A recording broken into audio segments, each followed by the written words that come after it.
Namaskar. The ongoing G20 Tourism Working Group meeting in Srinagar. It is supposed to go for 3 days. It has finished 2 days. Tomorrow will be the last day. As to how it is going, well, I'm going to show you a video at the end of this monologue. So do stay till the end and watch it and see for yourself. But most importantly, please like this video. There's a lot of information I'm going to give you on how the ISI Pakistan start playing out all these playlists, the whole thing about toolkits, how they tell their embassies to essentially berate India and anything to do with India, and then by extension Hindus, and a very important information about how Equality Labs started. Where did it start? And now they have tried to sanitize all their Pakistani links, their ISI links, and to try and make it look as if they are a legit organization. All these things started from ISI, and now it may be convenient for them to say, oh, well, we are George Soros funded. But the most important takeaway for all the Democrats is you guys are eating out of people who have blood on their hands.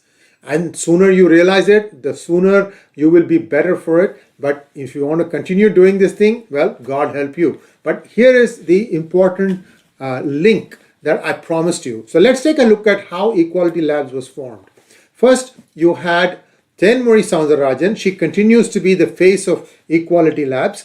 Well, who was the co-founder when it was founded? A person called Sharmeen Hussain, who is a Bangladeshi American. But now if you go and look at their website, it will be carefully sanitized out. In fact, there will be no mention of this person or many other people who have direct or indirect links with the ISI and with Pakistan and perhaps many other terror organizations such as the Muslim Brotherhood. We know that thing, CAIR, ISNA, IAMC, alphabet soup. You know what I'm talking about. Now, the third person that I want to show you is Natasha Dar, who is the daughter of Huma Dar. And Huma Dar, I have a special mention for you afterwards, but she is a co-author of the caste discrimination report. There's 𝙒𝙗𝙂𝙦, there's Natasha Dar, and the third person is this person called 𝙒𝙗𝙬𝙤𝙦. Now, she has same information, same picture with a different name in a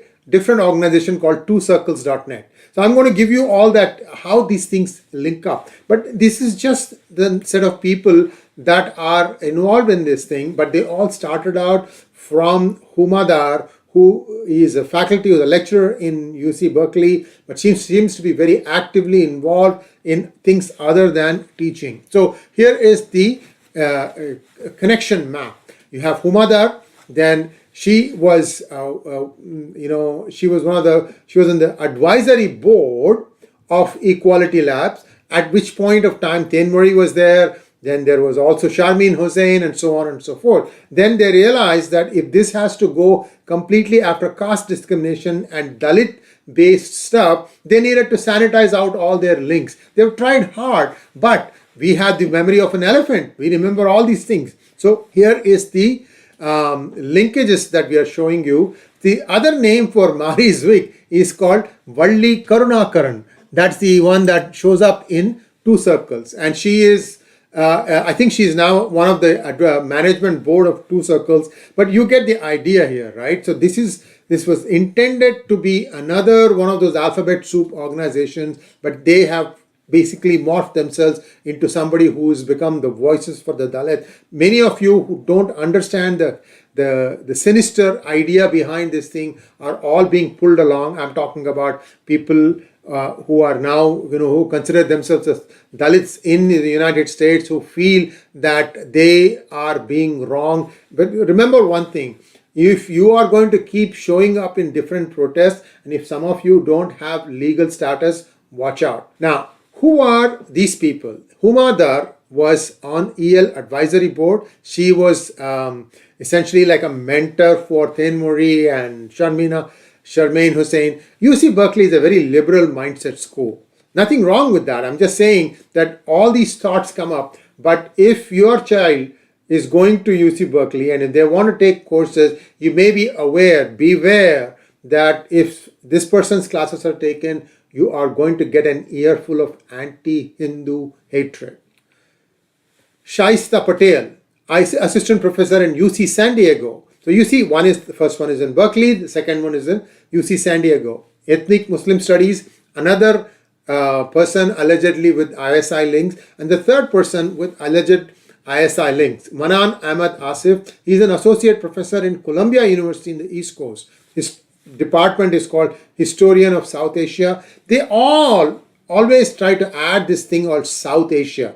They want to hide their national identity. How dumb is that? Anyway, the reason is once they say that they are from Pakistan, any people can't start connecting the dots. Oh, you are from Pakistan, you are doing this, and you have all these different works. Then is it possible that you may be funded by some of the organizations? You get the idea. But my humble submission to all the lawmakers in California is this is going to come back and bite you big in the butt when all this thing is going to blow up. Remember 9/11? Osama bin Laden was actually supported by US at one point of time until he turned against them or they turned against him, whatever way you want to think about it. And then we are still paying the price for that.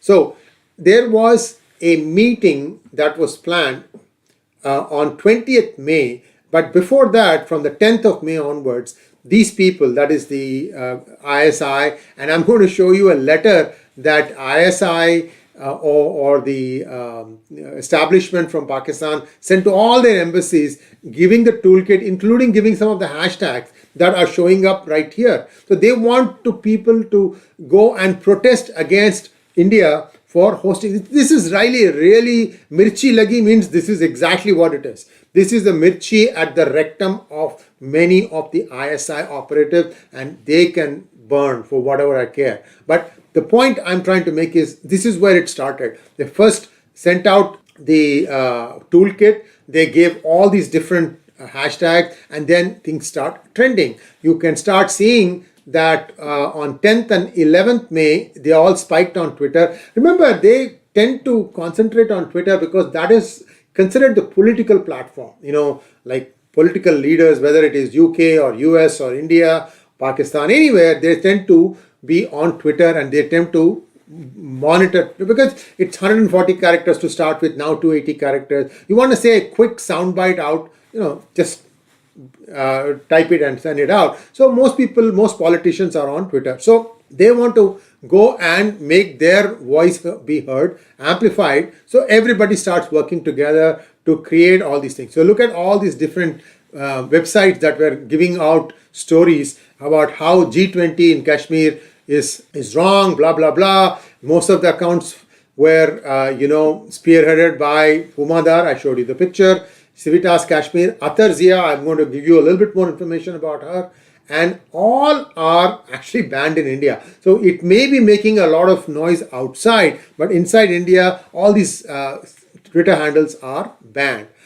One other reason why this buzz was not able to be created was because of the caliber of their speakers. Starting with Justice for All, a Jamaat front, you had Gregory Stanton.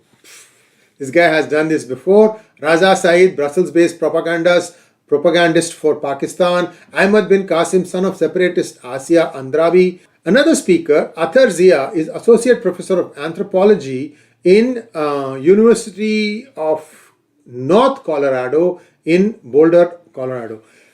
I've lived in Colorado for several years. These are all no-name universities that have just come up. And it's not too hard for someone to even say that I'm going to create a chair here, and as part of that chair, I'm going to, appoint this particular person as the board. So the funding comes from an outside source. The university lends its name. They probably lend a desk and table and chair, and then they can collect fees for all the courses for all the students that this particular professor may take. So this has been going on in the US for a long time. Only now you are seeing things being used for not so straight men. That I'm saying it very reservedly. I haven't looked at the courses, but these are all future generation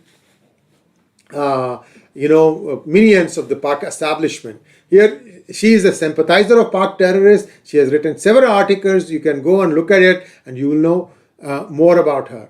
Similarly, she has become, she's also a guest speaker at this event organized by South Asian Diaspora Collective on 21st May. So you had 21st May event. There's, I think, one other event that took place on 20th May. they have been going back and forth. They didn't want this 22nd event to start. Unfortunately, nobody cared. The only slight hiccup was that they were going to spend one day in Gulmarg, and that part has been cancelled, and they decided to stay back in Srinagar because of security reasons. Other than that, this has been a roaring success. On that same event, the other speakers were Canada-based author Robert Fantina.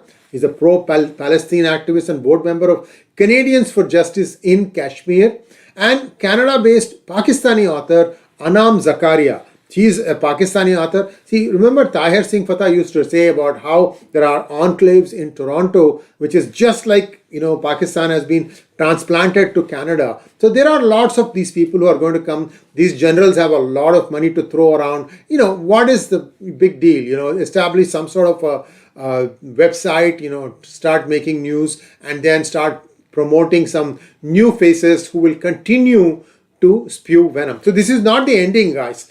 The SB 403 is just the first in a series of initiatives that's going to be done across United States, perhaps also in Canada. So we have to fight this thing every step of the way. I'm just giving you all the information in one shot so that those of you who are hard pressed for time can look at this video and say, oh, okay, I remember this person, I remember this person. Because these are all the voices that will keep coming back. They are relentless and they have no shame.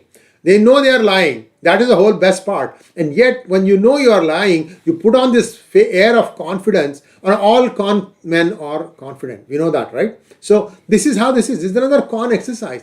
What is really sad is many well-meaning American citizens are getting carried away because the other side, which is us, we don't go and tell them about all these things because we are trying to get ahead in our lives. We don't have any story, because we don't have any lies to propagate. This thing is a deliberate attempt by Pakistan, and now of course Soros has kind of taken over, or perhaps he is just giving in additional fuel because he may have figured out, well, the structure is in place, these guys seem to be doing a reasonably good job, and let us just let this thing go along. After all, I want open society. Anything that furthers my cause is fine by me. So what are all the different things that they use? They tried to say that, countries should boycott, and some did end up boycotting. Kingdom of Saudi Arabia, I think Turkey did not go, and I'm not sure if Indonesia did or not. I'm hearing both sides. So a few countries stayed away, but these are 60 nations that were there. 1, 2 or 3 not showing up, it's their loss. UAE actually has been there, and they invested also in Srinagar. So there are countries who see the value of this thing, and they can sift the grain from the chaff.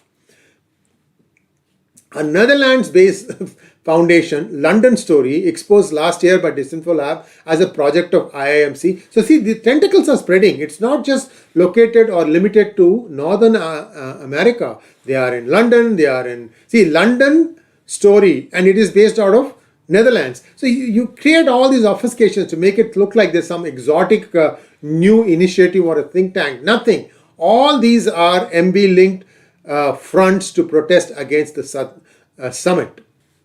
Pakistan also had banned Sikh Justice Front. Mr. Gurpatwant Singh Pannu, he also was saying that there should be no G20 summit in Kashmir. All this has paved way for nothing. Nothing stopped. Everything is going smoothly. And more importantly, these kinds of noises will start coming down because the ISI is getting its butt handed to it.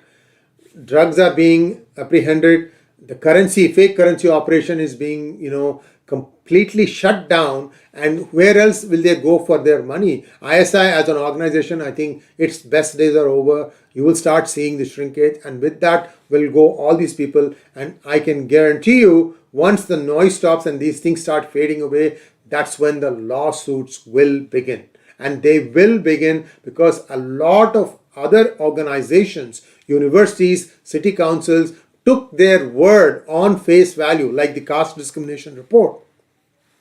And they have initiated laws and so on and so forth. And those things are all based on lies. They don't apply. They don't need to have been there. So who's going to pay the bill?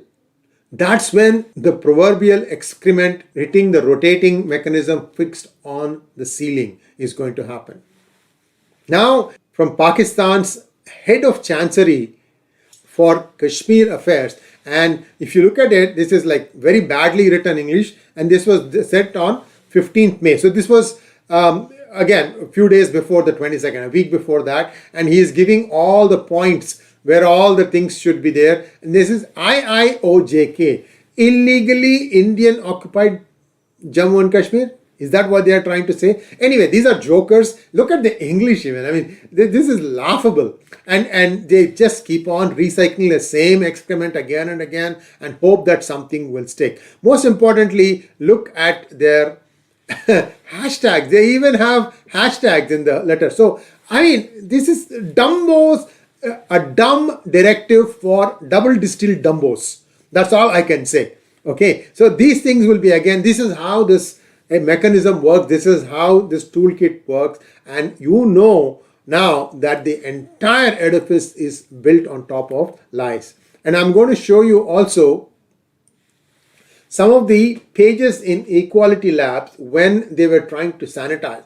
Originally, they had the acknowledgements to organizations such as Organization for Minorities of India, people like Bhajan Singh Bhinder. Well, these guys got caught in a different lawsuit with the FBI in a different case for trying to smuggle weapons. And then suddenly what happened? These people went away. After the report by Disinfo Lab, those names went away. So you see now that this initiative is losing ground.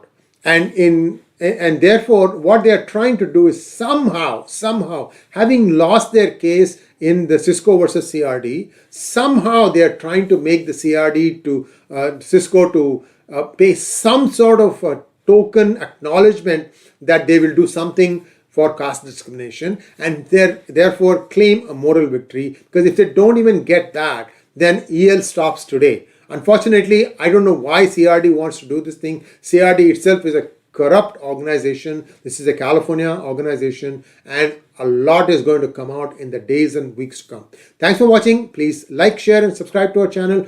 Don't forget to click on the bell button for notification, and do watch the video that follows it. Thank you.